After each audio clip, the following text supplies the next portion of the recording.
ወልድኪ ነፍሳተ ሶባራየኪ በእሳተ ኩነኔ ዘሃሙ ማርያም ትብሊ በንቲ አዎሙ።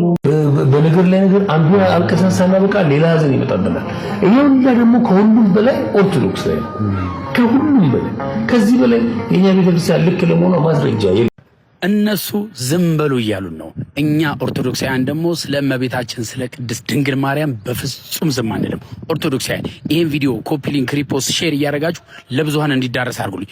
ኮሜንት ላይ እየገባችሁ ሁላችሁም ስለ እመቤታችን ስለ ቅድስት ድንግል ማርያም ዝም አንልም እያላችሁ ኮሜንቱን አጠቅድቁልኝ። አንዴ እነዚህን ሁለት ቪዲዮዎች አሳይቻችሁ ልምጣና እምላችሁ ነገር ይኖራል። ወደ ቪዲዮ ይቺን ማርያም እኛ እናቃት። በጣም የሚገርም ምንፍቅና ላሳያችሁ። ኑሯችን መቅደስ የህይወታችን ፋና፣ ኑሯችን መጠጊያችን፣ አምረ መጠጊያ ከሌላችን የመማፀኛ ከተማችን፣ ከሞት ወደ ህይወት ያለፍንብሽ መሻገሪያ ድልድያችን።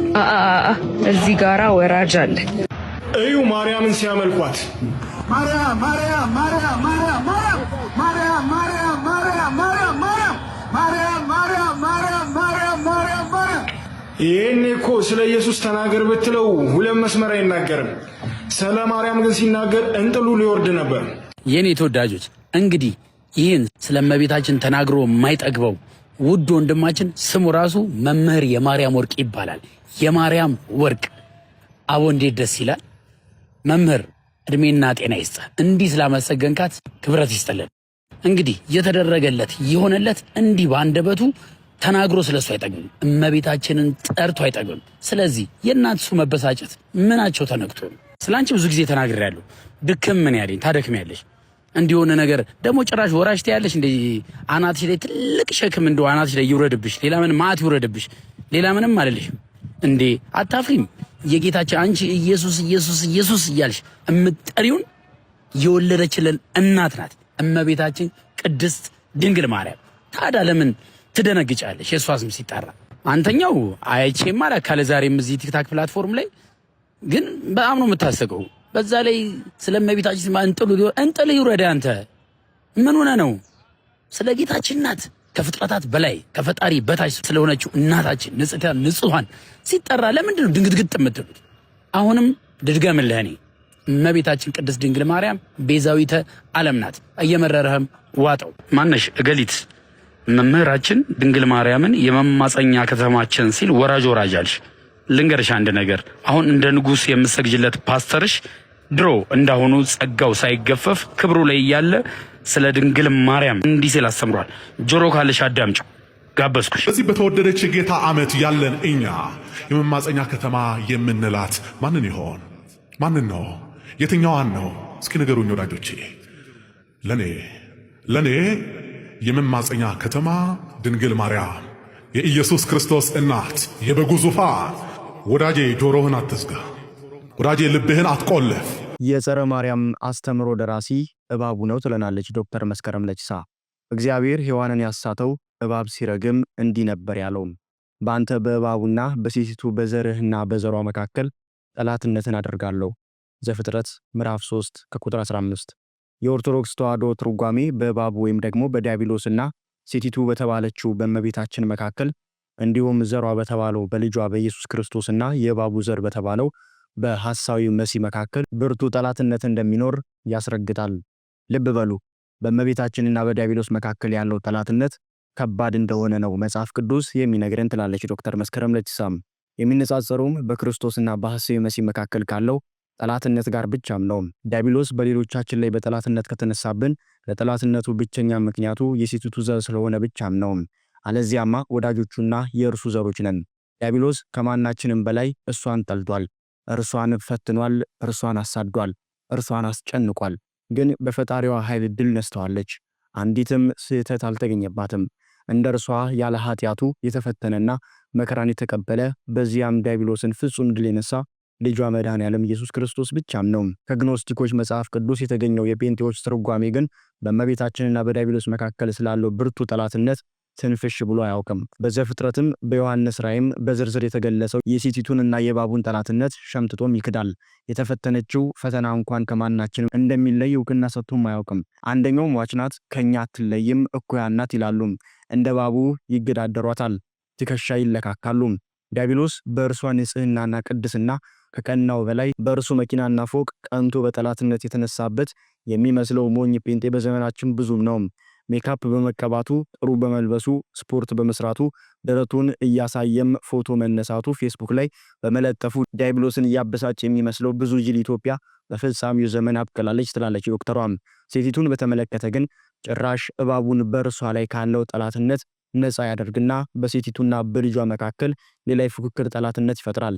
የዚህ ትርጓሜ ምንጩ የግኖስቲኮቹ መጽሐፍ ቅዱስ ነው። የግኖስቲኮቹ መጽሐፍ ቅዱስ ላይ ያለው ኢየሱስ እናቱን ይንቃል።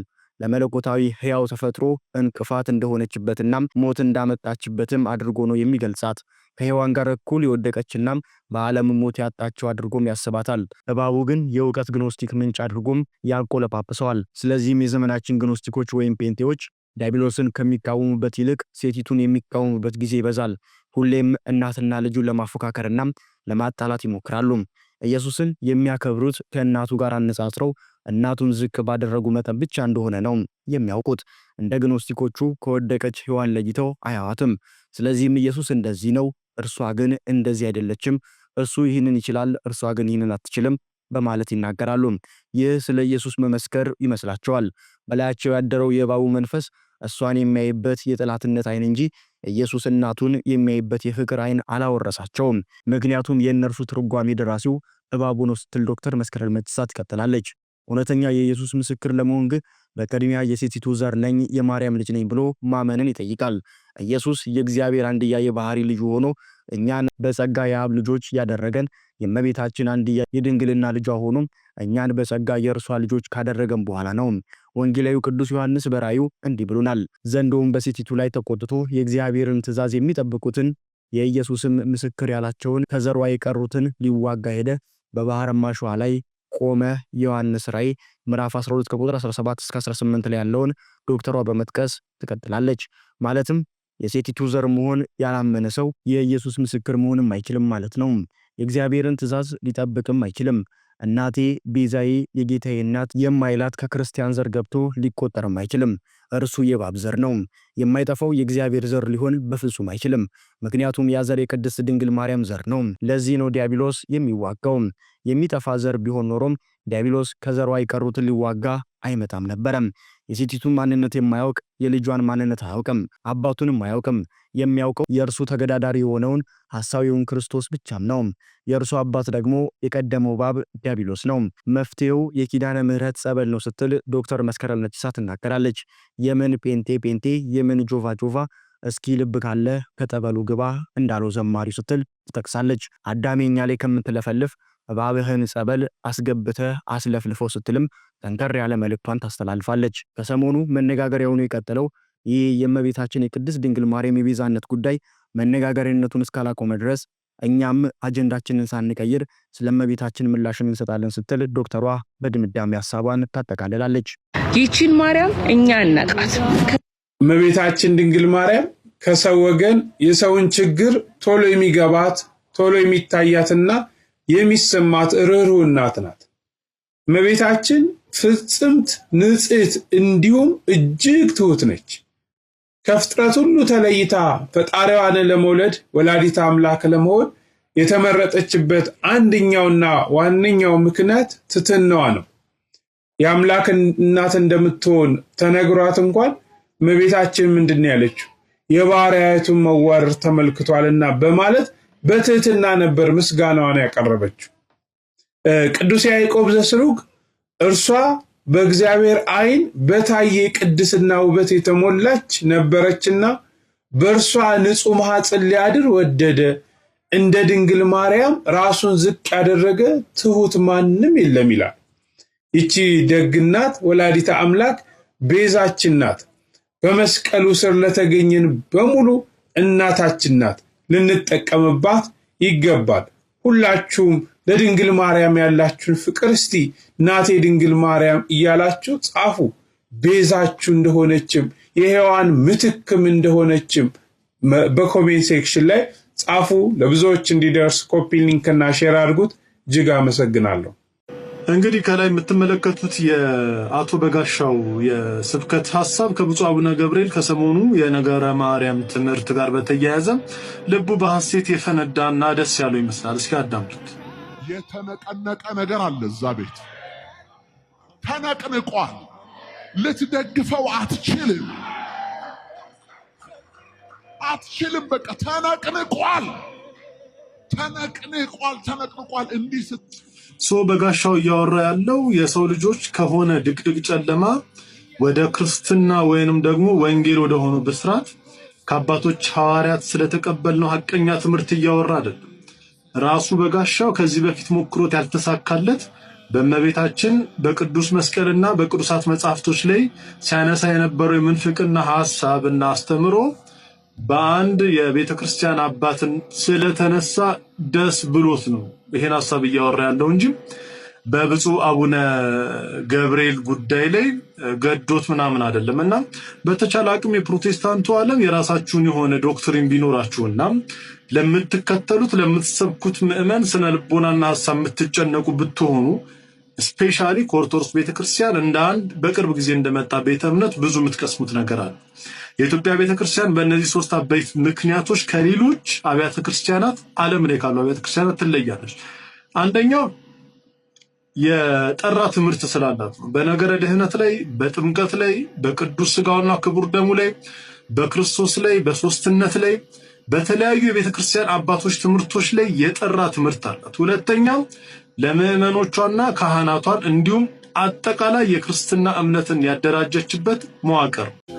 ለዛ ነው ቤዛ የሆነው ወልዳ ስለሰጠች ነው ቤዛዊት የተባለችው። እና ግንበኛን የወለደች እናት ግንበኝት ናት። የመጨረሻ ድብን ያልክ መናፍቅና ከሃዲ ሲኮን የሚሰበከውን ስብከት ነው እንግዲህ በጋሻው ሊሰብክ የፈለገው። ስለዚህ ሁላችሁም ኮመንት ላይ እየገባችሁ ቤዛዊት ዓለም እማምላክ እያላችሁ እየጻፋችሁ ይህንን ቪዲዮ 50 ጊዜ ኮፒ ሊንክ አድርጉ። እንግዲህ በጋሻው ሊያስረዳ የፈለገው ምሳሌ ቀሽም የሆነ ምሳሌ ይሰጥ ምን አለ? ክርስቶስን ስለወለደች ቤዛዊት ዓለም ካልናት ግንበኛን የወለደች እናት ግንበኝት ልንላት ነው ወይ አለ። የግንበኛ እናት ነች። ለዛ ነው እመቤታችን ቅድስት ድንግል ማርያም እማምላክ ወላዲተ አምላክ የምንላት ማለት ነው። ስብከት ከጠፋባቸው ሰዎች መካከል የመጀመሪያው አንተነ። እዛ ሆነክ ደግሞ የምሰብከው ነገሩ ሁሉ ስለ ኦርቶዶክስ ነው። ለምን? ከእውነተኛው መንገድ ስለወጣ ስለቆጨ ስላንገበገበክ ነው። እውነቱን ስትናገር የግንበኛ እናት ግንበኝት ያልከው ያው አማርኛው ለአንተ ግራ ስለገባክ ነው እንጂ ግንበኛን የወለደች እናት የግንበኛ እናት እንደምትባል ሁሉ አምላክን የወለደች እናት ወላዲተ አምላክ እማምላክ ትባላለች። ይህ የመጨረሻ ጥላቻ ሲኖርብህ ምን ታደርጋለህ? ፍጡርን የወለደች እናትና ፈጣሪን የወለደችን እናት ታወዳድራለህ ማለት ነው። ይህ ምንን ያሳያል? በራእይ መጽሐፍ ላይ የተገለጸውን ተሳዳቢውን አውሬውን መናፍቅ መሆንን ቀጥታ ያሳያል። ዮኒ ማኛ ልክ ነው ያለው ከኦርቶዶክስ ተዋሕዶ እምነት ለቀኩ ያለበትን ምክንያት ተናግሯል። አሳያችኋለሁ። ይሄ ምክንያት ደግሞ ትክክለኛ ምክንያት ነው። ይሄው የኦርቶዶክስ ተዋሕዶ እምነት ተከታይ ነኝ፣ ግን ሐቁን ሐቅ እላለሁ፣ ሐሰቱን ሐሰት እላለሁ። ምንድነው ምክንያቱ የምትሉ ከሆነ በደንብ አዳምጡ። ኦርቶዶክስ አላሸክላለችን ኦርቶዶክስ ጋር እየነገርኩ ነው። እየጠነቀርክ በእምነት እየጎበስክ ስትሄድ ጾም በጾም ታረግና ከዛ ቆሎ ትበላል። ገዳም ገብተህ ቆሎ መጽሐፍ ቅዱስ ታነባለህ፣ ቆሎ ትበላለህ። መጽሐፍ ቅዱስ ታነባለህ፣ ቆሎ ትበላለህ። እዚህ ነፍሴ በአንድ ወር ውስጥ ይሸቅልልሃል፣ 500 ሺህ ይዘጋል። በቅርቡ እንዳልክ መኪና ይዛ ቤቷን ፏ ብልጭ ስትል ታያለህ። እንግዲህ እንደሰማችሁት ነው። ዮኒ ማኛ እዚህ ጋር ምንድነው የዋሸው? ምንድነው እኛን ኦርቶዶክሳውያንን የሚያናድደን? የኦርቶዶክስ ተዋሕዶ እምነት ለቢዝነስ ትሆናለች? እስቲ ንገሩኝ። ማንም እንደፈለገ ነቢይ ነኝ ሐዋርያ ነኝ ያለ አዳራሽ የተከራየ በስሙ ቸርች ከፍቶ ቢዝነስ ሊሰራባት አይችልም። አልዋሽም፣ ትክክል ነው። ትመቻለች። እስቲ ለቢዝነስ ትመቻለች ወይ? ምን ዋሽቶ ነው እሱ ላይ እኛ እንደዚህ ምንጮው? ሲቀጥል ሁሌ ጸሎት ነው እያለ ነው። ልክ ነው። እስቲ የኦርቶዶክስ ተዋሕዶ እምነት ቸርች ላይ ጠዋት ሂዱ ኪዳን አለ፣ ቀን ሂዱ ቅዳሴ አለ፣ ሌሊት እንኳን ማለት ነው ሌሊት ብትሄዱ ሰዓታት አለ። 24 ሰዓት ጸሎት ያለባት ቤተክርስቲያን ነች። ይሄ ደግሞ አይመችም አለ ብዙዎቹ። እንዴ ምን ጸሎቱ ብቻ ጾሙሳ? በአመት ስንት አጽዋማት ነው እቺ ቤተክርስቲያን ያላት? አርብና ሮብን ሳይጨምር እንደፈለጉ ያገኙትን ማግበስበስ ለሚፈልጉ ከርሳሞች እኮ እቺ ቤተክርስቲያን አትመችም። ልክ እኮ ናቸው። ለሚጠፋው ለዚህ ለብልጭልጩ ለጊዜያዊ ዓለም የሚሆን ነገር የላትም። ይሄ ሐቅ ነው። ለዛች ለመንግስተ ሰማያት የሚያበቃ ጾም፣ ጸሎት፣ ስግደት ነው ያላት እቺ ቤተክርስቲያን። በዚህ አጋጣሚ ግን የኦርቶዶክስ ተዋሕዶ እምነት ተከታይ የሆናችሁ ዛሬ ብዙዎችን እየነጠቀ ያለው አውሬ ነገም እናንተን እንዳይነጥቃችሁ በተጠንቀቅ መጠበቅ አለባችሁ። ምክንያቱም ቃሉ ምንድነው የሚለው? ማንም የቆመ ቢመስለው እንዳይወድቅ ይጠንቀቅ ነው የሚለው። አይደለም ኖርማል ምዕመናንን ይቅርና የተመረጡትን እንኳን ያስታል አይደል እንዴ አውሬው። ዛሬ ብዙዎችን እያሳተ ያለው ሰይጣን እኮ ከዚህ በፊት ምን ነበረ? የመላእክት አለቃ። ወንጌልን ለዓለም እንዲሰብኩ ከመረጣቸው 12 ሐዋርያት መካከል አንዱ ይሁዳ ነው። ነገር ግን ይሁዳ ምን ሆነ? ወደቀ። ለ30 ብር ብሎ አምላኩን አሳልፎ ሸጠ። ብዙዎችም ዛሬ በተመሳሳይ ልክ እንደ ይሁዳ ማለት ነው ለገንዘብ፣ ለጥቅም፣ ለከርሳቸው ሲሉ እቺን ቤተክርስቲያን ሸጠው ኢየሱስ ክርስቶስን ከርተው ለሆዳቸውና ለቢዝነሳቸው ወደሚመቻቸው ቦታ ሄደዋል። በቃ አትመጣም ማርያም ቤዛ አይደለችም ያለም። በቃ አትመጣም ማርያም ቤዛ አይደለችም ያለም። በፕሮቴስታንቱ ዘንድ እውቅ ዘማሪ ነው። ቲክቶክ ላይ ባለው ጊዜ ደግሞ እኔ ብዙ አሉባልታዎች በማቀነባበር ከእህቶች ተርታ ማን ነው ከአሉባልተኞች ተርታ የተመደበበትን ጊዜ ነው ማቅለት። ለማንኛውም እንደሰማችሁት ድንግል ማርያም ቤዛ አይደለችም በቃ አትመጣም እያለ በዜማ ለማላገጥ ሞክሯል። አስታውሳለሁ ከዚህ በፊት እሸቱ ኮሜዲያን እሸቱ ለአንድ ትልቅ ውጪ ላለ ገዳም ገቢ ማሰባሰቢያ አድርጎ ሲዘምርለት ወይ አመለካችሁት የሚል ነገር ሲነገር ነበርና ዛሬ እነሱ ለማላገጥ ሲሆን አምልኮ አይሆንም፣ ችግር የለውም። ያላዋቂነታቸው ልክ ስለሆነ እንረዳቸዋለን። እና ፕሮቴስታንቲዝም እንደዚህ ዘመን የተልከሰከሰበትና አፈር ከድሜ የቃመበት ጊዜ ስለሌለ እኔ እግዚአብሔርን አመሰግናለሁ። ምክንያቱም የእግዚአብሔርን መንግስት በውሸትና በከንቱ ክስ ሰዎች ይህን መንግስት እንዳያገኙ ያደረጉበት ዘመን እያበቃ ስለሆነ ማለት ነው። እና የፕሮቴስታንቲዝም መጥፊያው በጣም መቃረቡ ግልጽ ማሳያ ነው። እና አንድ ሐሳብ ልንገራችሁ። ድንግል ማርያም ቤዛ ናት ተብሎ ሲነገር የኢየሱስን ቤዛነት አይሸፍንም። ልክ የሙሴ ቤዛነት እንዳልሸፈነው የኃጥእ ቤዛነት እንዳልሸፈነው ምሳሌ ላይ እንደተጠቀሰው እንዳልሸፈነው ሁሉ የድንግል ማርያም ቤዛነት የኢየሱስን ቤዛነት አይሸፍነውም ስንል ይሸፍነዋል ብለው ስግጥ ያሉት ለምን ይመስላችኋል? ርዕስ የላቸውም። መጽሐፍ ቅዱስ ገልጠው ስለ ኢየሱስ መነጋገር አይችሉም። ምክንያቱም በዛው በፕሮቴስታንቱ ዘንድ እንኳን የኢየሱስን ቤዛነት ለዓለም ነው ብሎ ማመን የሚከብዳቸው ወይንም ደግሞ ብለው የማያምኑ እንዳሉ ግልጽ ነው። ለምሳሌ ኢየሱስ የዓለም ቤዛ ነው ወይ ብላችሁ አማንሻለው ምን ጠይቁት። ውስን ቤዛነትን ታምናለህ ወይስ አታምንም ብላችሁ ጠይቁታላችሁ። መደምደሚያ ይሆናል። አላምንም ካለ ያኔ ከፓስተሩ መጽሐፍ አለማመኑንና ማመኑን በማስረጃ እናሳያችኋለን። ለማንኛውም ሰላም ክርስቶስ ይብዛላችሁ።